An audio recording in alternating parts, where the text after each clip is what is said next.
Bom dia, turma! Bom dia, pessoal do terceiro ano. Hoje nós estamos aqui para uma aula, no YouTube. E essa aula a gente já trabalhou ela no Meet, mas como eu combinei com vocês, nós vamos gravar também as aulas, tá bom? Para quem não pode, faz curso, trabalha à tarde. Então essa aula vai ficar gravada também para vocês, certo? Deixa eu só ajeitar aqui o computador. Estamos começando. Então, nós já temos uma aula gravada. Essa aula é a aula da atividade 1 e da atividade 2. E nós começamos a estudar o processo de formação do território brasileiro.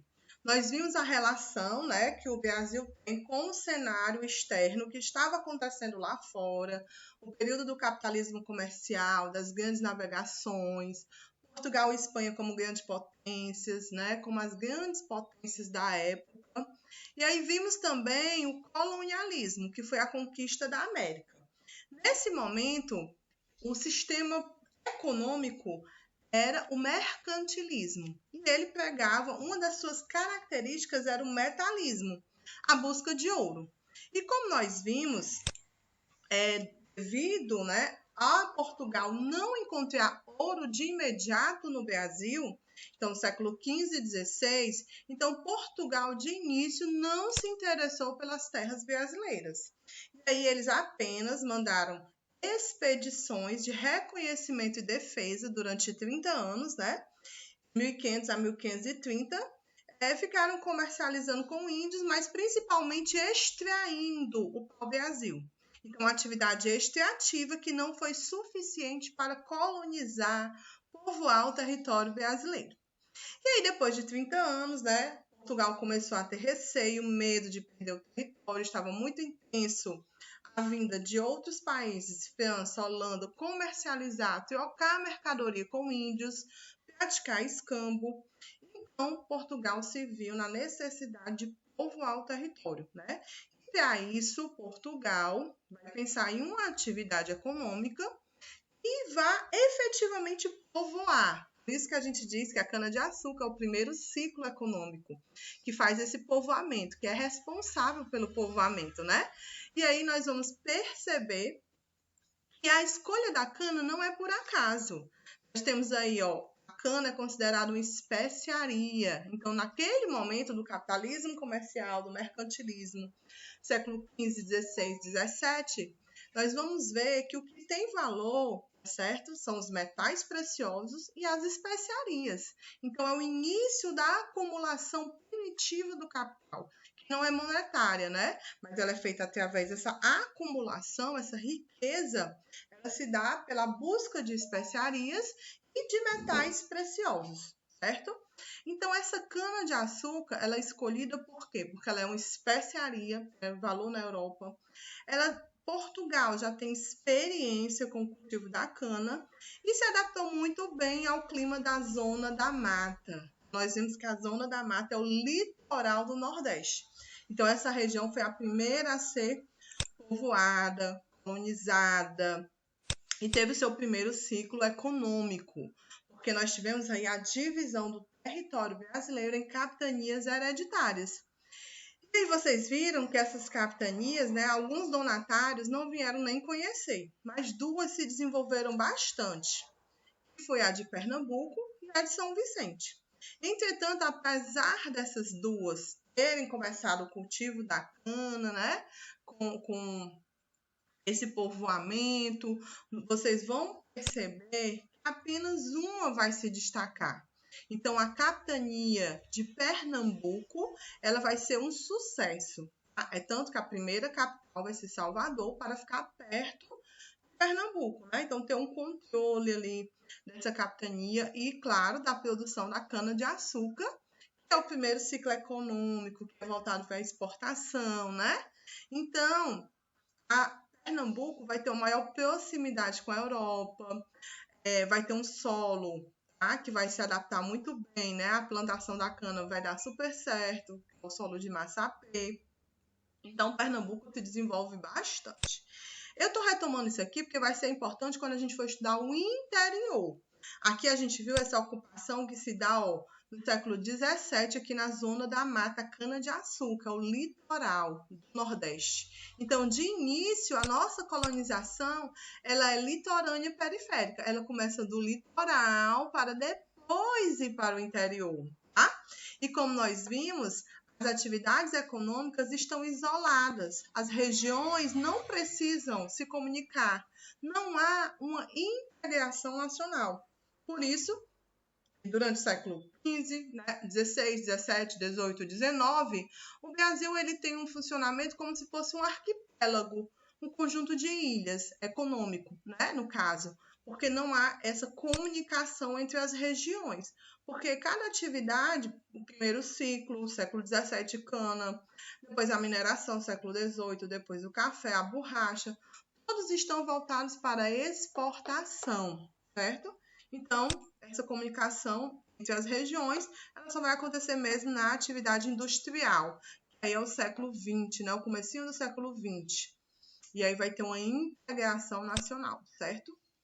Para fechar essa parte, para a gente recapitular, a cana-de-açúcar, como primeiro ciclo, ela é voltada para a exportação. Então, tudo que era plantado na zona da mata, o litoral nordestino deveria ser voltado para exportar. Portugal, era o seu destino. A Europa, o mercado europeu. Latifúndio é uma característica que são grandes extensões de terra. Monocultura, você só planta cana, não deveria ter outro produto. E o trabalho escravo. Começou com o índio e depois foi para o africano. Como eu falei, a gente estava no capitalismo comercial, tráfico negreiro, comércio de seres humanos, também dava lucro. Por isso, o africano, substituiu o trabalho do índio, tá certo? E aí, nós vamos dar continuidade falando do processo de ocupação do interior. Bem, se começa no litoral com a cana, o que acontece? Pernambuco vai se destacar. Entretanto, a capitania de São Vicente, que hoje é o estado de São Paulo, começa com o cultivo da cana, tem um breve período de sucesso, só que depois entrou em declínio. Então, o que acontece? São Vicente ele não permanece durante muito tempo com a plantação da cana. Por isso, a população vai ter que buscar uma outra alternativa de sobrevivência. E agora, o que a gente vai fazer, Então, a ideia, a alternativa que ofereceu melhores resultados foram as bandeiras. Então, o que são bandeiras? São expedições, grupo de pessoas que saem de São Vicente rumo ao interior. Tá?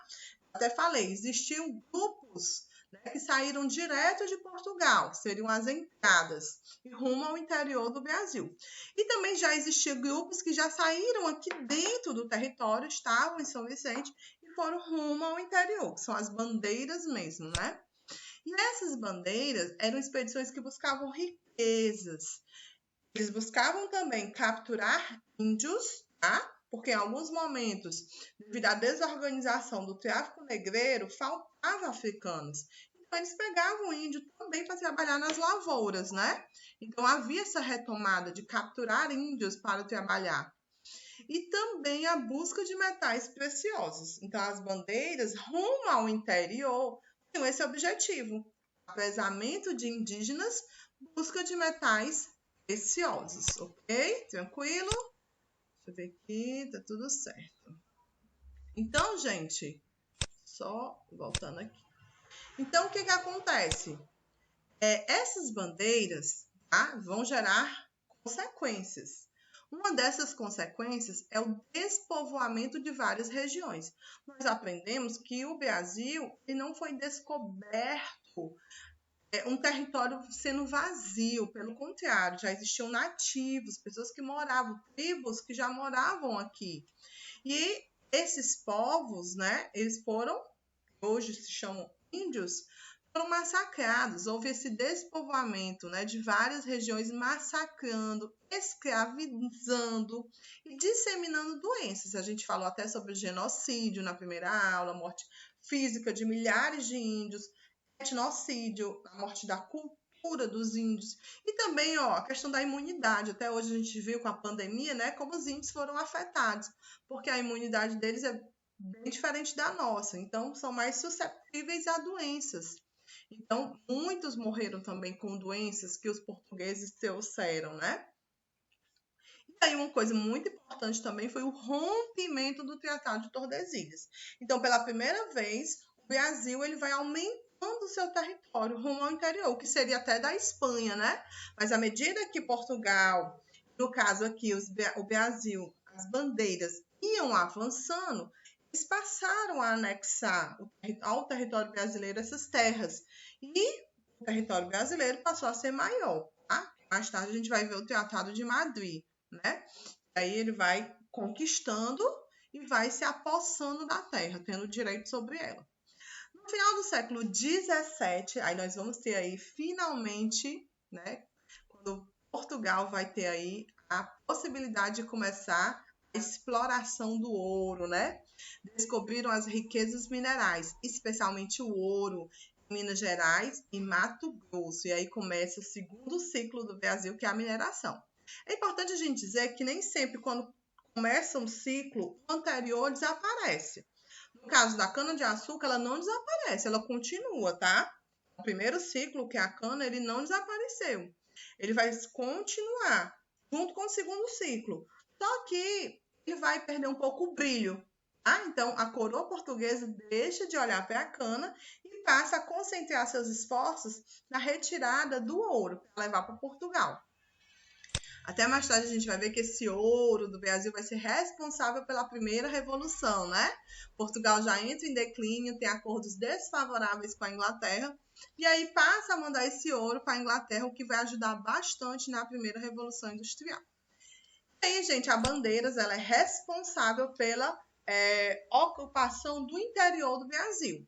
Mas também a gente vai ter uma outra atividade, que é a pecuária. A pecuária ela começou como uma atividade secundária na cana-de-açúcar do primeiro ciclo. Então, vocês vão até ver aqui no mapa da aula anterior, deixa eu procurar aqui, a cana-de-açúcar no século XVII ela está bem concentrada no Nordeste, ó, certo? Então, ela existe com a cana-de-açúcar no primeiro momento, certo? Só que a coroa portuguesa, antes de falar disso, a cana-de-açúcar e a pecuária servia como alimento, como transporte, como vestuário. Então, ela tinha uma função muito importante, né, para a manutenção aqui dos canaviais. Entretanto, a coroa portuguesa estava interessada em ampliar a plantação de cana, né? Mais cana, porque realmente era a cana que fornecia riqueza a Portugal. Então, em 1701, um decreto, né, que é o documento da coroa portuguesa chamado Carta Régia, vai proibir a criação do gado até 10 léguas, né, a partir do litoral. Certo? Então, do litoral até 10 léguas, que é justamente a zona da mata, estava proibida a criação do gado. Gente, dessa maneira, o gado teve que sair da zona da mata e se dirigir para o interior do Nordeste. Então, a pecuária ela vem para o sertão nordestino. Nós vimos que a cana-de-açúcar é na zona da mata. A gente tem o agreste, que é uma área de transição entre a zona da mata e o sertão, o sertão nordestino e o meio norte. Então, acaba vindo para o sertão nordestino, né? E aí, o que acontece, gente? Vocês vão perceber que essa pecuária, ela ocupa esse sertão nordestino e vai ser até responsável pelo povoamento do nosso estado.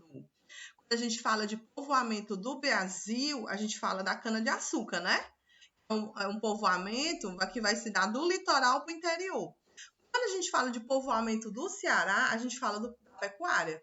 Ela vem aqui do interior até o litoral. Como a gente viu aqui, ela ocupa Crato, Juazeiro, Barbalha, depois ela vem aqui para o Rio Jaguaribe, criando ranchos, fazendas, cidades, vilas, né? A gente vai ter aqui ao longo do Rio Jaguaribe cidades como Iguatu, Icó, Fortim, Aracati, chegando no litoral, né? Então são cidades que vão ter o seu apogeu, né, no período da pecuária, né? Então, a cidade dos currais, elas vão ter muita riqueza por conta da pecuária, certo? Então, é um momento muito importante para o Nordeste, inclusive para o nosso estado, para o Ceará, tá? Ele fala aqui, ó, ainda no Nordeste, a criação do gado iniciou uma forte interiorização do povoamento. Como a atividade canavieira se desenvolveu aí, a atividade pecuarista também se concentrou nessa região, nas terras do interior, reservando a zona litorânea para a cana-de-açúcar. Dessa maneira, a atividade de criação complementou a economia do açúcar, ela era complementar. A pecuária nunca foi primeiro ciclo, nem segundo, nem terceiro.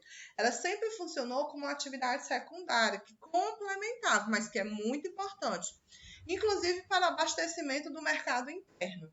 Iniciou a penetração, conquista e povoamento do interior do Brasil, principalmente do sertão nordestino. Então, povoamento do interior do Nordeste, então, a principal função aqui da pecuária na questão do espacial, do espaço geográfico. Ela vai ter, no século XVII, essa função muito importante.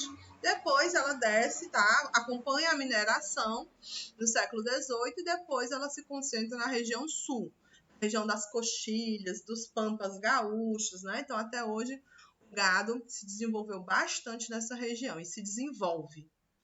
A Carta Régia foi o documento que eu falei, proibindo, né, a criação do gado a menos de 10 léguas da costa do Brasil, que pega realmente a zona da mata, litoral nordestino. Então, a pecuária vai se concentrar agora no sertão, no interior do Nordeste. Essa pecuária, gente, vai ter como características, ó, mercado interno, então, bem cuidado com isso, é uma atividade secundária, como a gente vem conversando aqui, abastecimento interno, né? Responsável pela alimentação, pelo transporte, pelo vestuário. É uma pecuária extensiva.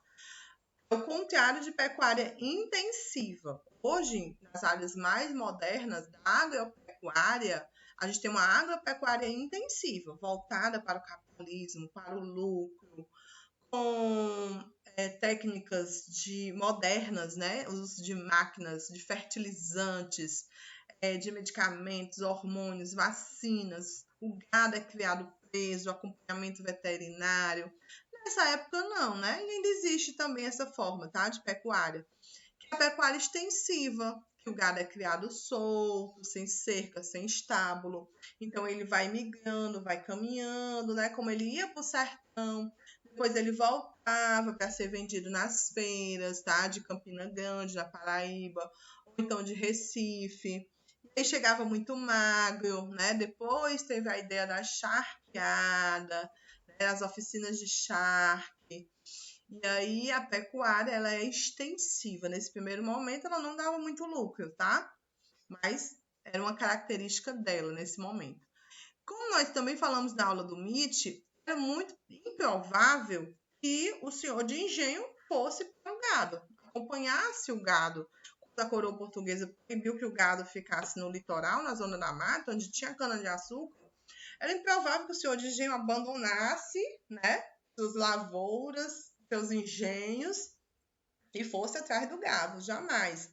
Ele também não poderia mandar o africano, porque o africano era caro, o escravo era caro, tinha um custo, o escravo estava trabalhando na lavoura. Se ele mandasse, claro que ele ia fugir, né? Então se teve a ideia de pegar o homem pobre, branco, e fazer o trabalho livre. Esse trabalho se chamava, tinha uma característica, tá? É o sistema de quarteação. Por que sistema de quarteação?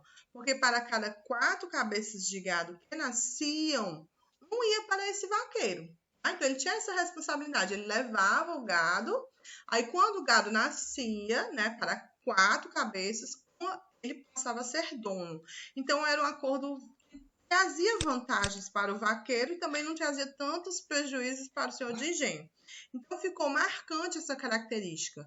Quando a gente fala de pecuária, a gente fala de mercado interno, pecuária extensiva, tá? E sistema de quarteação, que tem essas características, tá bom? Então, aqui é a pecuária. E Enquanto isso, né, na região norte, não se desenvolvia ainda nenhuma atividade que gerasse povoamento. Ainda permanecia uma atividade extrativa. Então, durante tanto o século XVII como o século XVIII, a atividade desenvolvida na Amazônia se chamava na retirada das drogas do sertão, que constituíram a base da economia, tá? Durante esse período. O que seriam essas drogas do sertão? São especiarias, né? Algo que tem valor na Europa. Eles retiravam e levavam para a Europa. Urucum, cravo, baunilha, canela, guaraná, cascas, folhas, raízes, entre outros. Então, aí a gente tem o panorama, né, do que aconteceu ao longo do século XVI e principalmente XVII. Que depois eu vou mostrar o mapa para vocês compararem as atividades econômicas como é no século XVIII e a mudança que acontece no século XIX, tá? Então, a gente tem aqui no século XVII, se você pegar um mapa que você vê cana-de-açúcar, predomínio da cana, pecuária no Nordeste, no sertão, ao lado da cana, você já sabe que é o século XVII. Não tem café, não tem borracha, né? A mineração também ainda não está forte, ela começa a ser descoberta no final do século XVII. E no norte a gente tem as drogas do sertão. Isso é um mapa característico, tá, do século XVII. Então, o Brasil tinha como principais atividades econômicas apenas essas aqui que nós trabalhamos até agora. Ok, turma? E aí vamos ver aqui a atividade. Porque a maioria das grandes cidades brasileiras se localiza na faixa litorânea. Porque até hoje, a maioria das cidades do Brasil se localizam na faixa litorânea. Vocês acham que tem alguma coisa a ver com o passado? Tem, né? Uma herança colonial. Por quê? Porque a maior parte das atividades econômicas estavam voltadas para a exportação. Então, elas eram escoadas pelo litoral, né? Então, elas eram escoadas pelo litoral. Então, vocês vão perceber que essas atividades econômicas, elas saíam do litoral. Então, a maior parte da economia funcionava no litoral, a maior parte da população se concentrou no litoral, por isso até hoje as cidades mais povoadas são as cidades litorâneas. Uma herança colonial devido à concentração das atividades econômicas no litoral, certo? E o escoamento dessas atividades, né? Para exportação, certo? É uma herança colonial. As atividades econômicas saíam pelo litoral, eram escoadas. Então, tudo se concentra mais no litoral e, como herança, gerou essas grandes cidades até hoje no litoral. Justifique a afirmação. O Brasil, durante o século XVI até o XIX, era considerado um arquipélago econômico? Verdadeira ou falsa essa frase? Ela é uma frase verdadeira, tá? Por quê? Porque nós podemos considerar que durante o século XVI, 17, 18 e 19, todas as atividades econômicas, né, principais estavam voltadas para o mercado externo. Então, as principais atividades econômicas estavam voltadas para o mercado externo.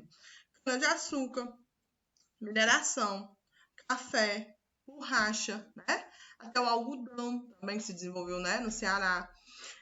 Então, não havia necessidade das regiões brasileiras se comunicar. Não havia, porque as atividades econômicas estavam voltadas para a exportação, ok? Então, é isso. Terceiro, o que foram as bandeiras, né? As bandeiras foram expedições, né? Grupos de pessoas rumo ao interior, com o objetivo de buscar riquezas. São expedições rumo ao interior do Brasil. Quais são as principais consequências? Você vai dizer massacre de índios, disseminação de doenças, né? Genocídio, etnocídio, mas também o rompimento do Tratado de Tordesilhas e, no final do século XVII, a a descoberta de ouro, né? Que vai dar início ao ciclo da mineração, ok? Qual foi a implicação geográfica da pecuária? O que causou, implicou no espaço a pecuária durante o Brasil Colônia? Qual foi? Ela foi responsável pelo quê? Pela ocupação de onde? Foi responsável pela ocupação do interior do Nordeste, né? Então, aí no caso, principalmente o sertão nordestino. Ela causou a ocupação desse espaço. Que espaço? O interior do Nordeste, o sertão. Então, reforçando ainda sobre esse assunto, no Brasil Colônia, a pecuária teve um papel decisivo na... Ocupou as áreas litorâneas? Não. Expulsão dos assalariados no campo? Também não. Formação e exploração dos minifúndios? Não. Minifúndios são pequenas terras, né? E aí voltada para a agricultura. Latifúndio, que é a cana. Fixação do escravo na agricultura? Também não. Expansão para o interior? Sim. Então, seria a letra E, né? Teve esse papel decisivo na expansão para o interior. E a gente fecha a aula de hoje, que é mais curtinha. Quais as principais características da pecuária? Quais são as principais características, gente? Mercado interno, abastecimento local, atividade secundária, certo? Não pode esquecer isso. Jamais foi externo. Nesse momento, ela é mercado interno. Pecuária extensiva. O gado é criado solto, não dá mais muito lucro, né? Ele é criado caminhando, ele vai rumo ao interior, depois volta para ser vendido nas feiras, tá?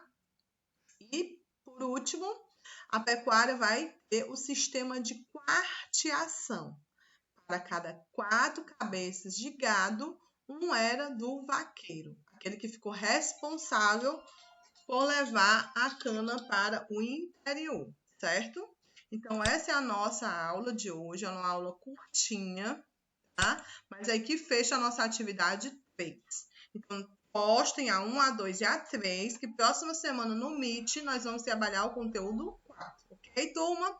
Qualquer dúvida, eu estou à disposição, pode me procurar no WhatsApp, no Google Meet, tirar dúvidas, conversar sobre o conteúdo, tá bom? Então, tchau para todos e uma boa semana.